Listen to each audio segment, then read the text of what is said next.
안녕하십니까 성도 여러분, 한 주간도 성령의 은혜 가운데 평안히 잘 계셨습니까?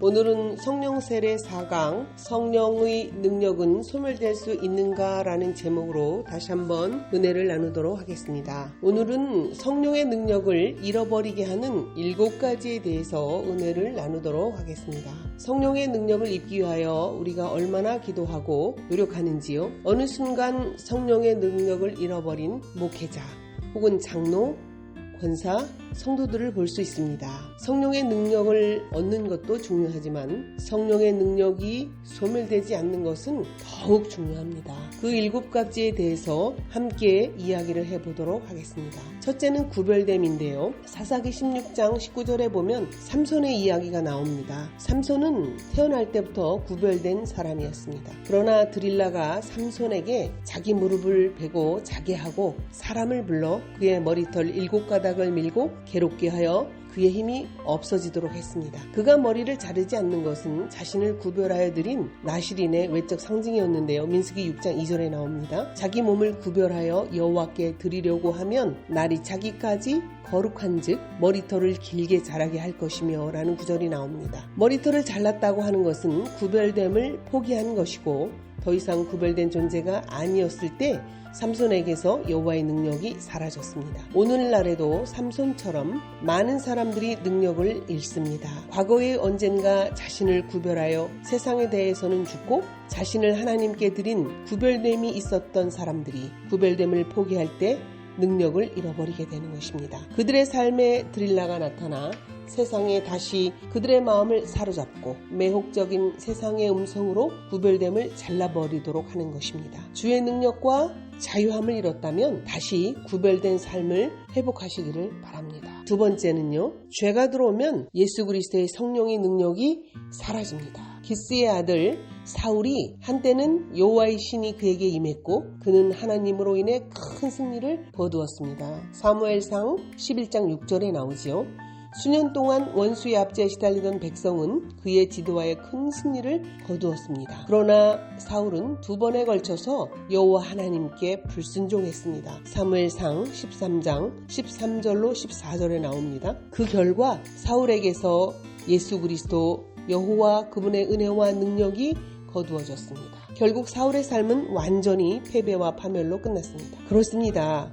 한때 하나님께 쓰임받았지만 그 후 버림받은 사람들이 많습니다. 이유는 죄가 들어왔기 때문입니다. 하나님께서 하지 말라 명한 것을 행했던 사울, 또 해라 한 것을 하지 않기도 하는 결과로 인해서 여호와의 능력이 사라지는 것입니다. 하나님의 능력에 의지하여 사역을 해본 사람이 계속 하나님의 능력을 기대한다면 하나님 앞에서 이토록 조심해야 하는 것입니다. 죄가 끼어들면 성령의 능력을 잃게 됩니다. 당신이 지금 힘을 잃고 있다면 어디에서 죄가 끼어들어 왔는지 생각해 보시고 회개하시기를 바랍니다. 다윗은 무서운 죄를 범했지만 그 죄를 고백하고 버렸을 때 다시 성령의 능력을 덧입었습니다. 시편 32장 1절로부터 5절에 그 고백이 나오는데요. 허물의 사함을 받은 자신의 죄가 가리운 자는 복이 있도다. 마음에 간사함이 없고 여호와께 정죄를 당하지 아니하는 자는 복이 있도다. 내가 입을 열지 아니할진대 종일 신음함으로 내 뼈가 쇠하였도다. 주의 손이 주야로 나를 누르시오니 내 진액이 빠져서 여름 가뭄에 마름같이 되었나이다. 내가 이르기를 여호와께 내 허물을 자복하리라 하고 주께 내 죄를 아뢰고 내 죄악을 숨기지 아니하였더니 곧 주께서 내 죄악을 사하셨나이다 라고 기록하고 있는 것입니다. 히브리서 12장 1절에는 모든 무거운 것과 얽매이기 쉬운 죄를 벗어버리고 인내로써 우리 앞에 당한 경주를 하며 라고 기록합니다. 그렇습니다. 가장 우리에게 무서운 것은 얽매이기 쉬운 것과 죄를 벗어버리는 것입니다. 다윗처럼 하나님 앞에 토설하며 다시 한번 여호와의 능력을 덧입는 것입니다. 세 번째는 방종에 빠지면 성령의 능력을 잃습니다. 방종의 의미를 알고 계시겠지만 사전적 의미로는 제멋대로 행동하며 거리낌이 없는 것을 말하고요. 히브리어로는 짐마라는 단어입니다. 레위기 18장 17절에 나오고 그리스어로는 아셀게이아, 자유분방함이란 뜻입니다. 그래서 갈라디아 5장 19절에 보면 이 방종의 의미를 뭐라고 표현하고 있냐면 육체의 일은 분명하니 음행과 호색과 더러운 것과 이렇게 표현하고 있습니다. 그래서 방종은 육체의 일 중에 하나로서 영혼을 거슬러 싸우고 있는 육체의 욕망들 하나인 것입니다. 하나님의 능력 안에 머물기를 원하면 자기를 부정하고 성령의 소욕을 따라 육체의 소욕을 거스려야 하는 것입니다. 지금 이 시대는 육체의 욕구를 충족하도록 부추기는 것들이 가득합니다. 경건의 능력을 가진 자들일수록 자신을 절제하며 사치스러운 삶을 거절해야 할 것입니다. 네 번째는요, 돈에 대한 탐욕 때문에 능력을 잃는 것입니다. 예수님이 친히 선택하였던 사도의 무리들 12제자 중 한 사람이 타락한 이유, 돈에 대한 욕심 때문이었습니다. 돈에 대한 욕심이 가룟 유다의 마음에 들어가서 그를 파멸시킨 것입니다. 돈을 사랑함이 일만하게 뿌리라고 디모데후서 6장 10절에 말씀하고 있는데요. 일만하게 뿌리 중에서 가장 중요한 것 한 가지를 꼽는다면 영적 능력의 상실입니다. 주변에 능력 있던 사역자가 어느 날 능력을 잃게 되었다면 그분의 내면에 돈에 대한 우상이 자리를 잡고 성령의 능력을 상실케 한 것입니다. 성령의 능력 안에 머물고자 하는 사람은 탐심을 물리쳐야 합니다. 누가복음 12장 15절에 기록하고 있습니다. 그렇기 때문에 우리가 말씀을 깊이 새기고 성령을 의지하면 우리가 돈에 대한 탐심을 갖지 않더라도 우리의 필요를 풍성히 채우신다고 약속하고 계시는 것입니다. 다섯 번째는 교만 때문에 성령의 능력을 잃어버리는 것입니다. 고린도후서 12장 사도 바울은 육체의 가시, 사단의 가시를 주셨으니 이는 나를 쳐서 나를 자고하지 않게 하려 하심이라고 기록하고 있습니다. 바울은 육체의 가시를 주어서 교만하지 않게 하셨습니다. 또한 구약의 모세는 민수기 20장 10절에 보면 지극히 온유한 사람이었지만 교만한 이 점에서 실패한 장면이 나옵니다. 뭐라고 기록하고 있냐면 우리가 너희를 위하여 이 반석에서 물을 내랴 하고 소리를 쳤을 때 하나님께 버림을 당했습니다. 민수기 20장 10절로 12절에 보면 여호와께서 모세와 아론에게 이르시되 너희가 나를 믿지 아니하고 이스라엘 자손의 목전에서 내 거룩함을 나타내지 아니한 고로 너희는 이 회중을 내가 그들에게 준 땅으로 인도하여 드리지 못하리라 하시니라 라고 기록하십니다. 모세가 이스라엘 백성들이 목이 말라서 물을 달라고 했을 때 명령대로 하기만 했으면 됐는데 화를 내면서 2번을 쳤거든요.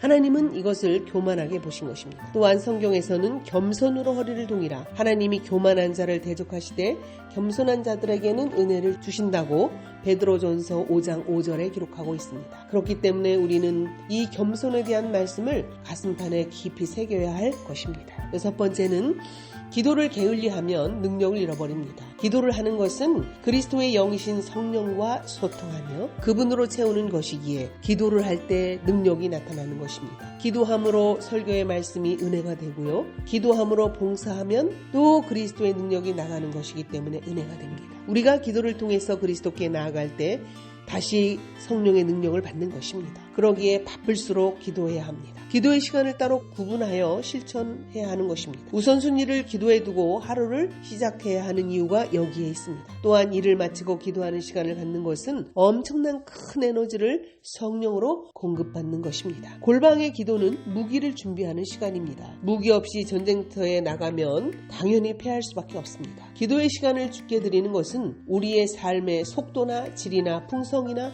건강이나 안전, 수많은 것들을 보호하는 안전장치가 되기 때문입니다. 특히 자녀를 위해서 드리는 부모의 기도는 자녀가 주 예수 그리스도 안에 안전하게 성장하는 것입니다. 마지막으로 7번째는 말씀을 소홀히 할 때 능력을 잃어버리게 됩니다. 기도를 소홀히 할 때도 능력을 잃지만 말씀을 소홀히 할 때도 능력을 잃습니다. 왜냐하면 말씀은 하나님 자신이라고 요한복음 1장 1절에 말씀하고 계십니다. 이 말씀은 하나님 자신이니라. 이 하나님 자신인 말씀을 가까이 하고 묵상할 때 우리는 능력을 얻습니다. 시편 1장 2절로 3절에 보면 여호와의 율법을 주야로 묵상하는 자로다. 그는 시냇가에 심은 나무가 시절을 따라 열매를 맺으며 그 잎사귀가 마르지 아니함 같으니 그가 하는 모든 일이 다 형통하리로다 라고 말씀하고 계십니다. 규칙적으로 말씀을 깊이 묵상하며 기도하는 사람은 성령의 능력을 받습니다. 하나님의 능력 아래 있고자 한다면 그분의 말씀을 잡고 묵상하며 기도하며 분주할수록 더욱 그리해야 할 것입니다. 지금까지 살펴본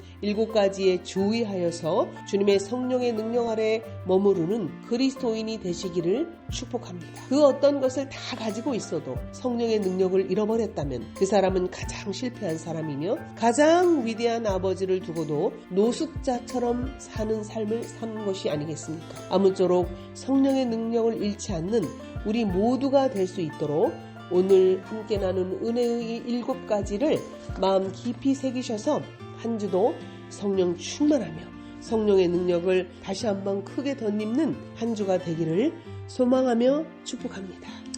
다음 시간에는 일주일 후에 또 여러분들을 성령에 관계되는 5강으로 찾아뵙도록 하겠습니다. 샬롬, 감사합니다. 평안하십시오.